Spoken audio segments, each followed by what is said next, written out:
आइए भक्तों, मैं आपको दुर्गा सप्तशती 12वें अध्याय का पाठ सुनाती हूँ। ध्यान से सुनिएगा। देवी चरित्रों के पाठ का महात्म्य। मैं 3 नेत्रों वाली दुर्गा देवी का ध्यान करता हूँ। उनके श्रीअंगों की प्रभा बिजली के समान है। वह सिंह के कंधों पर बैठी हुई भयंकर प्रतीत होती है। हाथों में तलवार और ढाल लिए अनेक कन्याएं उनकी सेवा में खड़ी हैं। वे अपने हाथों में चक्र, गदा, तलवार, ढाल, बाण, धनुष, पाश और तर्जनी मुद्रा धारण किए हुए उनका स्वरूप अग्निमय है तथा वे माथे पर चंद्रमा का मुकुट धारण करती है। देवी बोली, देवताओं, जो एकाग्रचित्त होकर प्रतिदिन इन स्तुतियों से मेरा स्तवन करेगा, उसकी सारी बाधा मैं निश्चय ही दूर कर दूंगी। जो मधु कैटभ का नाश, महिषासुर का वध तथा शुंभ निशुंभ के संहार के प्रसंग का छू सकेगा, उन पर पाप जनित आपत्तियां भी नहीं आएंगी। उनके घर में कभी दरिद्रता नहीं होगी तथा उनके कभी प्रेमी जनों के विछोह का कष्ट भी नहीं भोगना पड़ेगा। इतना ही नहीं, उन्हें शत्रु से, लुटेरों से, राजा से, शस्त्र से, अग्नि से तथा जल की राशि से भी कोई भय नहीं होगा। इसलिए सबको एकाग्रचित्त होकर भक्ति पूर्वक मेरे इस महात्म्य को सदा पढ़ना और सुनना चाहिए। यह परम कल्याण कारक है। मेरा महात्म्य महामारी जनित समस्त उपद्रवों तथा आध्यात्मिक आदि तीनों प्रकार के उत्पातों को शांत करने वाला है। मेरे जिस मंदिर में प्रतिदिन विधि पूर्वक मेरे इस महात्म्य का पाठ किया जाता है, उस स्थान को मैं कभी नहीं छोड़ती। वहाँ सदा ही मेरा सान्निध्य बना रहता है।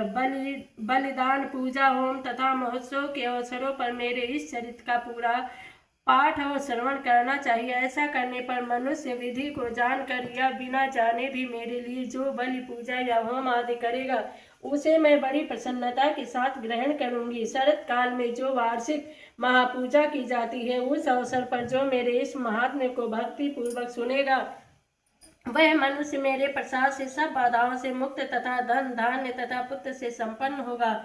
उसमें तनिक भी संदेह नहीं है। मेरे इस महात्म्य, मेरे प्रादुर्भाव की सुंदर कथाएं तथा युद्ध में किए हुए मेरे पराक्रम सुनने से मनुष्य निर्भय हो जाता है।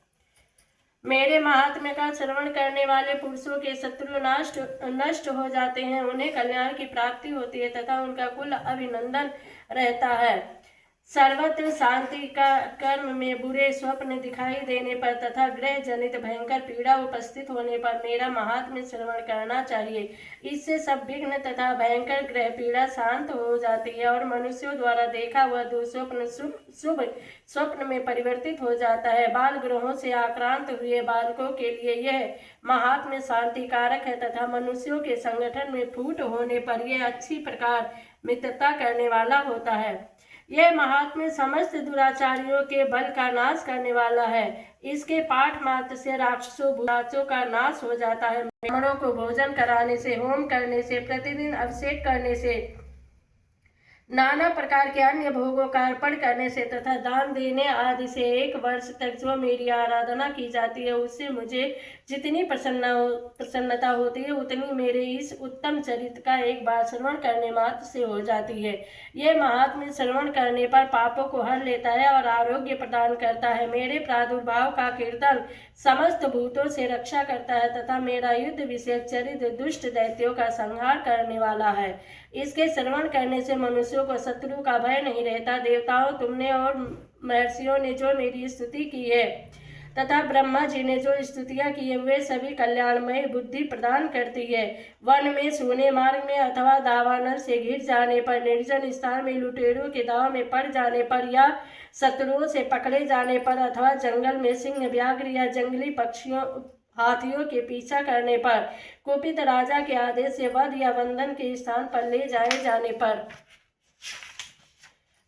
जाने पर अथवा महासागर में नाव पर बैठने के बाद भारी तूफान से नाव के डगमग होने पर और अत्यंत भयंकर युद्ध में शस्त्रों का प्रहार होने पर अथवा वेदना से पीड़ित होने पर, किंबहुना सभी भयानक बाधाओं के उपस्थित होने पर जो मेरे इस चरित्र का स्मरण करता है, वह मनुष्य संकट से मुक्त हो जाता है। मेरे प्रभाव से सिंह आदि हिंसक जंतु नष्ट हो जाते हैं तथा लुटेरे और शत्रु भी मेरे चरित्र का स्मरण करने वाले पुरुष से दूर भागते हैं। ऋषि कहते हैं, यूं कहकर प्रचंड पराक्रम वाली भगवती चंडिका वो सब देवताओं को देखते देखते वहीं अंतर ध्यान हो गई। फिर समस्त देवता भी शत्रुओं के मारे जाने से निर्भय हो पहले ही की बात यज्ञ भाग का उपभोग करते हुए अपने अपने अधिकार का पालन करने लगे। संसार का विध्वंस करने वाले महाभयंकर अतुल पराक्रमी देव शत्रु शुंभ तथा महाबली निशुंभ के युद्ध में देवी द्वारा मारे जाने पर शेष दैत्य पाताल लोक में चले आए। राजन, इस प्रकार भगवती अंबिका देवी नित्य होती हुई भी पुनः पुनः प्रकट होकर जगत की रक्षा करती है। वे ही इस विश्व को मोहित करती है, वे ही जगत को जन्म देती है तथा वे ही प्रार्थना करने पर संतुष्ट विज्ञान एवं समृद्धि प्रदान करती है। राजन, महाप्रलय के समय महामारी का स्वरूप धारण करने वाली हुए महाकाली ही समस्त ब्रह्मांड में व्याप्त है। वे ही समय समय पर महामारी होती है, वे ही समय समय पर अजन्मा होती है, होती हुई भी सृष्टि के रूप में प्रकट होती है। वे सनातनी देवी ही समयानुसार संपूर्ण भूतों की रक्षा करती है। मनुष्यों के अभ्युदय के समय वे ही घर में लक्ष्मी के रूप में स्थित हो उन्नति प्रदान करती है और वे ही अभाव के समय दरिद्रता बनकर विनाश का कारण होती है। पुष्प, धूप और गंध आदि से पूजन करके उनकी स्तुति करने पर वे धन, पुत्र, धार्मिक बुद्धि तथा उत्तम गति प्रदान करती है। इस प्रकार श्री मार्कंडेय पुराण में सर्वारिक मनवंतर की कथा के अंतर्गत देवी महात्म्य में फल स्तुति नामक 12वां अध्याय पूरा हुआ। बोलो शेरा वाली मैया की जय।